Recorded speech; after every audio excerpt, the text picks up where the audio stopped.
नमस्कार। मैं डॉक्टर शैली Sharma, government PG college Dholpur, department of geography से। हम आज जो ऑनलाइन क्लासेस शुरू हुई हैं, उन क्लासेस में जो आज का पेपर मैं पढ़ाना शुरू कर रही हूँ वो है आपका पॉलिटिकल ज्योग्राफी, जो कि आपके एमए फाइनल में चलता है। इससे पहले क्योंकि मुझे सिलेबस डालना है, लेकिन सिलेबस के लिए थोड़ा सा कुछ चेंज है, तो मैं आपको सेकंड वीडियो सिलेबस का डालूँगी। लेकिन फ़र्स्ट ऑफ़ ऑल क्योंकि हम राजनीतिक भूगोल के विषय में थोड़ा जानकारी ले लें, तो हमें आगे चलकर इसको पढ़ने में आसानी रहेगी और समझने में भी आसानी रहेगी, दोनों चीज़ें हैं। इसमें सबसे पहले हम जानते हैं राजनीतिक भूगोल आखिर है क्या चीज़। देखिए, हम बचपन से ही, हम 6-7 स्टैंडर्ड से ही अपनी सामाजिक विज्ञान में पढ़ते आए हैं, जितनी भी हमारे शासन प्रणाली है वो है, लेकिन उसको भूगोल के परिप्रेक्ष्य से अगर हम देखना चाहें तो वो उसका कहाँ स्टैंड करता है, उसके बारे में हम चर्चा करेंगे। क्योंकि राजनीति के बारे में हम थोड़ा बहुत बचपन से पढ़ते आ रहे हैं, उसको समझते हैं। अब उसी राजनीति को जब हम भूगोल से जोड़ते हैं, तो भूगोल में मतलब हमें उसकी स्थलाकृति, वहाँ की जलवायु, वहाँ की जनसंख्या, इन सब का राजनीति पे क्या प्रभाव पड़ता है, इसका अध्ययन हम राजनीतिक भूगोल में करेंगे।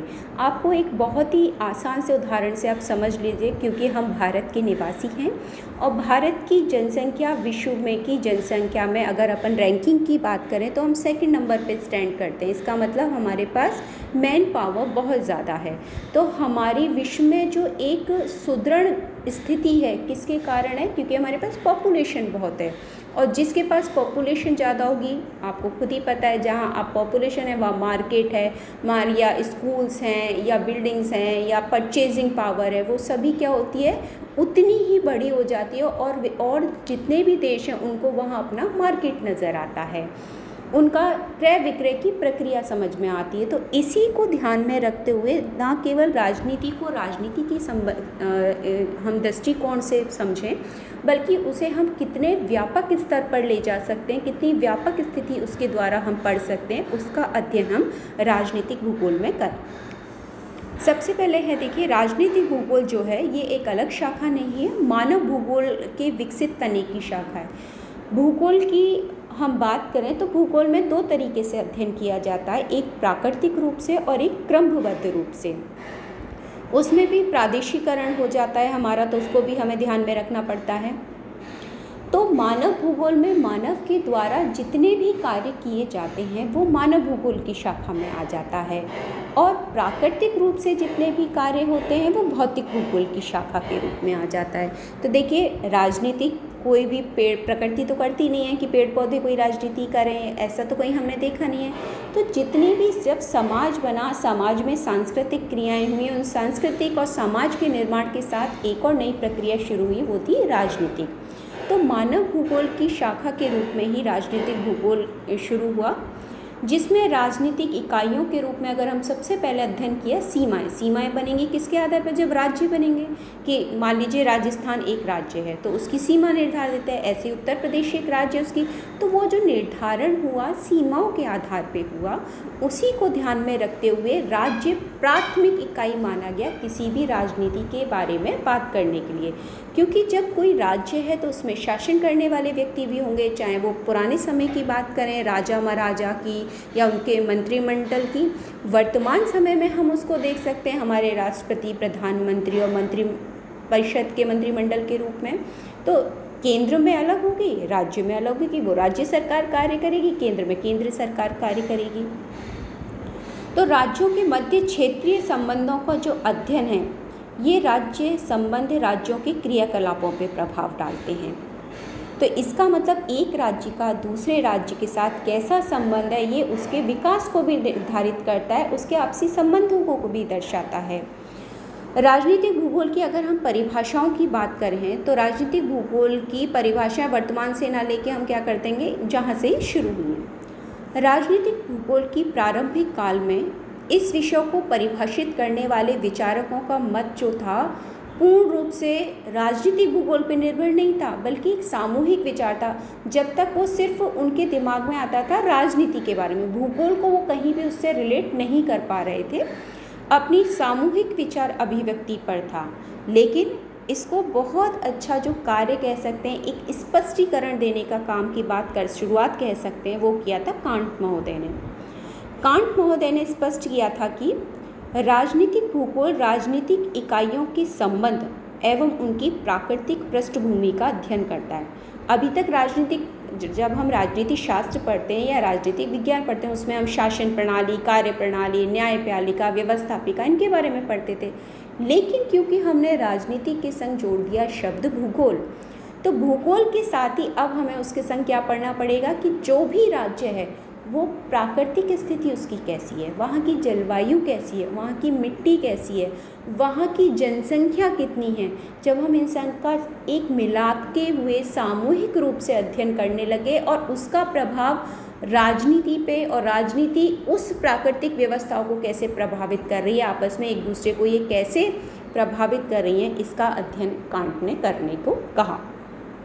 इसके बाद 1931 में सबसे पहले H.H. स्प्राउट ने राजनीतिक भूगोल को परिभाषित करते हुए जो पहली परिभाषा स्पष्ट रूप से आई थी वो स्प्राउट की थी। राजनीतिक भूगोल राजनीतिक शास्त्र का भाग है, क्योंकि राजनीतिक शास्त्र में या कहें राजनीतिक शास्त्र की जो स्थापना थी वो प्रादेशिक भूगोल के आधारशिला पे हुई थी। देखिए, जब कोई प्रदेश होगा तभी तो हम उसका अध्ययन करेंगे कि वो प्रदेश बड़ा है, छोटा है, वहाँ नदियाँ हैं कि नहीं, वहाँ क्या मरुस्थल है, या वहाँ पे पहाड़ है, या वहाँ की मौसम कैसा है, वहाँ के लोग बाग कैसा पहनावा पहनते हैं। तो वो सारा जो उसका बेसिक था, वो जो उसकी नींव थी, वो था उसका प्रादेशिक भूगोल।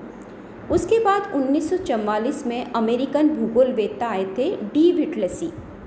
इन्होंने राजनीतिक भूगोल को इस प्रकार व्यक्त किया था कि उनके नज़रिए से अगर हम देखें, राजनीतिक भूगोल का सार जो तत्व है वो राजनीतिक क्षेत्र है, तथा किसी क्षेत्र का राजनीतिक महत्व उसके जलवायु, भू आकृति, प्राकृतिक संसाधनों से सुस्पष्ट रूप से संबंधित है।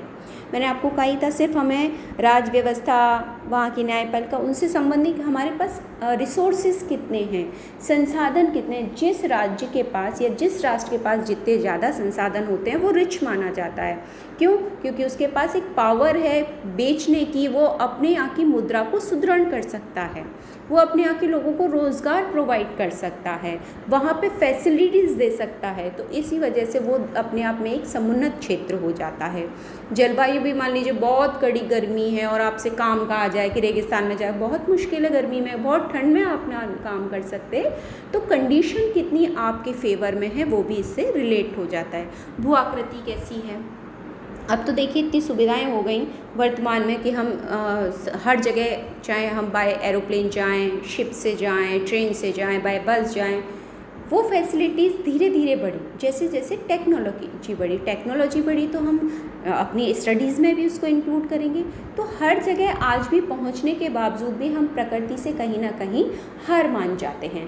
तो वही चीज़ें हमें ध्यान में रखते, किसी क्षेत्र के विस्तारवादी नीति है या हमारी अपनी, जैसे भारत की बात करें, पंचशील के सिद्धांत अपने अपनाए हुए, हम किसी देश पे आक्रमण आगे से नहीं करेंगे। और वहीं अभी वर्तमान में आप देखें तो चाइना, देखिए हर उसकी साम्राज्यवादी नीति है, वो तो बढ़ाने का प्रयास करता है, उसका ये सीधे सीधे एक टारगेट रहता है कि मैं किसी क्षेत्र को कैसे हड़पूं। तो ये भी हमें कहीं ना कहीं भू राजनीतिक स्तर पे समझना होगा। इसके बाद आए हमारे कोहेन महोदय, उन्होंने अपने अनुसार जो परिभाषा दी थी वो थी, राजनीतिक भूगोल को वह विषय बताया जो राजनीतिक घटनाओं का भौगोलिक विवेचन प्रस्तुत कर। भौगोलिक मतलब वर्तमान में क्या स्थिति है, प्राचीन में क्या थी, पुराने समय में, आने वाले समय में क्या हो सकता है। तो हमें तीनों परिप्रेक्ष्य पे, भूत, वर्तमान, भविष्य, तीनों को ध्यान में रख के इसका अध्ययन हमें करना होगा। अगले थे हमारे अलेक्जेंडर महोदय। राजनीतिक भूगोल धरातलीय लक्षणों को रूप में राजनीतिक प्रदेशों का अध्ययन। अब धरातलीय लक्षण क्यों इंपॉर्टेंट है, मैंने आपको बताया।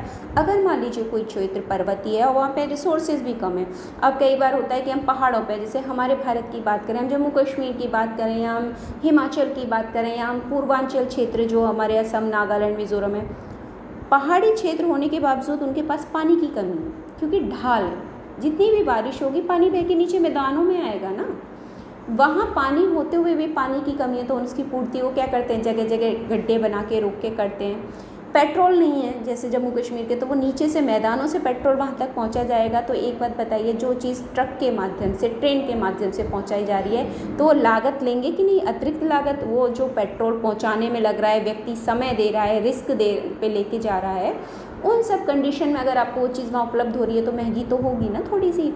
तो वो चीज़ें, जो चीज़ सामान्य रूप से आसानी से मैदानी क्षेत्रों में कार्य हो सकता है, वो विषम परिस्थितियों में नहीं हो सकता। तो हमें इसलिए धरातलीय स्थिति भी कहीं ना कहीं भू राजनीति में या राजनीतिक भूगोल में पढ़नी आवश्यक होती है। इन सभी परिभाषाओं का अगर हम सार निकालें तो सीधा सीधा हमें स्पष्ट पता पड़ता है कि राजनीतिक भूगोल को समझने में काफ़ी सहायता मिलती है, क्योंकि हम थोड़ी बहुत राजनीति पढ़ते आ रहे थे। राजनीतिक भूगोल के विषय के अंतर्गत राज्यों की राजनीतिक कार्यों का क्षेत्रानुसार हर क्षेत्र में क्या परिस्थिति है। हो सकता है किसी क्षेत्र के पास पानी बहुत अच्छा उपलब्ध है, किसी के पास वनस्पति बहुत उपलब्ध है, किसी के पास मैन पावर बहुत अच्छी है। तो हम सबको अगर सम्मिलित रूप से अध्ययन करेंगे तो ज़्यादा प्रोग्रेस कर सकते हैं ना किसी क्षेत्र की। तो इसका अध्ययन हम राजनीतिक भूगोल में करेंगे। तो ये तो हो गई परिभाषाएं। अब विषय, भाई राजनीतिक भूगोल की परिभाषाएं हो गई, अर्थ समझ। अब हमें इस विषय के बारे में जानना भी तो है, क्या चीज़ है आखिर ये। किसी भी विषय में अध्ययन हेतु क्या सम्मिलित किया जाए और क्या नहीं, ये उसका सबसे बड़ी, कहिए हम कैसे कहेंगे ना, बोल्ड अक्षरों में हम बात करें, या जो उसका बिल्कुल सार शब्द है वो है क्या है और क्या करना है। किसी भी विषय की विषय सामग्री का अर्थ समझते हुए आसानी से समझ में आ जाए, ये हमें ध्यान रखना है कि हम इतनी क्लिष्ट भाषा ना प्रयोग करें, या हम ऐसी शब्दावली ना भाषा का प्रयोग करें जो समझ में ही नहीं आए, तो हम उस विषय का कोई सार ही नहीं रह जाएगा। लोग बाग जब पढ़ेंगे ही नहीं तो उसका महत्व धीरे धीरे आप खुद ही देखिए कम होता चला जाएगा। परिभाषाएं ये स्पष्ट करती हैं कि राजनीतिक भूगोल का विषय क्षेत्र राज्य के कार्य या राज्य के दूसरे राज्यों से कैसे संबंध है, जो क्षेत्र से संबंधित होते हैं। राज्यों के राजनीतिक संबंध विभिन्न परिस्थितियों पर निर्भर करते हैं, क्योंकि राजनीतिक लक्षणों की उत्पत्ति इन्हीं संबंधों पर निर्भर करती है। राजनीतिक भूगोल के अंतर्गत राजनीतिक भूदृश्यावली का विश्लेषण किया जाए। भूदृश्यावली, भू मतलब पृथ्वी, दृश्यावली उसका दृश्य कैसा है, उस पर कार्य करने की क्षमता क्या रहेगी। यह राजनीतिक भूदृश्यावली हमें किन किन चीज़ों को ध्यान में रख के करनी है। पहला तो आर्थिक, ठीक है, आर्थिक मतलब अगर आपके पास संसाधन है तो आप इकोनॉमिकली अच्छा वर्क करेंगे। पॉपुलेशन कितनी है, मैन पावर आपके पास कितनी है। आंतरिक कार्य और बाह्य कार्य, आंतरिक कार्य मैन पावर होगी, मान लीजिए आपका एग्रीकल्चर लैंड तो आपके पास बहुत ज़्यादा है, लेकिन उस पर काम करने वाले अगर किसान नहीं होंगे तो उस एग्रीकल्चर लैंड का आप क्या यूज़ करेंगे, ठीक है। दूसरे बाह्य कार्य, अब मान लीजिए एग्रीकल्चर लैंड से जो हमारे क्रॉप्स आती हैं उनको बेचने के लिए मार्केट भी तो चाहिए, मार्केट में जाके बेचेंगे, या बाहर से हमें क्या सुविधाएं मिल रही हैं, टेक्नोलॉजी मिल रही है, ये सब इसमें हमें रिलेट करना है। राज्य के अतिरिक्त विभिन्न विश्व स्तरीय संगठित राजनीतिक समूहों जैसे संयुक्त राष्ट्र संघ है, वैश्विक स्तर पे है, सार्क, आसियान, ओपेक, ये प्रादेशिक स्तर है, मतलब कुछ क्षेत्रों के मिलने से बने। इन संगठनों का भी हमने इसमें अध्ययन करना है। ये ना केवल हम भारतीय राजनीति बल्कि हम विदेशी जो राजनीतिक व्यवस्थाएं हैं भूगोल से संबंधित, उनका भी इसमें अध्ययन करेंगे। राजनीतिक भूगोल की विषय सामग्री के संबंध में कोई विवाद नहीं है, लेकिन ऐसा नहीं है कि हम ये कह दें कि नहीं कोई विवाद ही नहीं, बिल्कुल है, लेकिन वो विवाद किस स्तर तक है, राज्य स्तर तक है, राष्ट्रीय स्तर तक है कि अंतर्राष्ट्रीय स्तर तक है, इन सब का भी हमें ध्यान में रखना है। लेकिन अध्ययन में किस दृष्टिकोण को सम्मिलित किया जाए, इसकी व्याख्या भी भूगोलवेत्ताओं ने अपने अपने दृष्टिकोण से अलग अलग की है। तो इसमें सीधी सीधी अगर हम चर्चा करें कि राजनीतिक भूगोल का जो विषय क्षेत्र है, हमें सिर्फ राजनीति तक सीमित ना रहकर उसकी आर्थिक क्रियाएं, उसकी जनसंख्या, उसका आंतरिक कार्य क्या है, उसके बाह्य राज्यों से क्या संबंध है, इन सब का अध्ययन, इसके अलावा कौन कौन से संगठन हैं जो इस व्यवस्था को सुचारू रूप से शांतिपूर्ण तरीके से चलाने में सहायता प्रदान करते हैं या मनी देते हैं, उस सब का अध्ययन भी हम इसमें करेंगे। अगला जो हम टॉपिक, अभी तो हमने इसमें पढ़ा राजनीतिक भूगोल क्या होता है, परिभाषाएं हो गई, विषय। हम अगला जो टॉपिक पढ़ेंगे कल, वो पढ़ेंगे हमारा राजनीतिक भूगोल की प्रकृति क्या है। क्योंकि देखिए विषय पता पड़ गया, लेकिन प्रकृति हम उसको किस तरीके से काम कर सकते हैं, क्या उसका नेचर होगा या हम उसको कैसे बदलाव हो रहा है, वो सब हम अगले टॉपिक में पढ़ेंगे। आज हम इतना ही अध्ययन करेंगे, कल मिलते हैं। नमस्ते।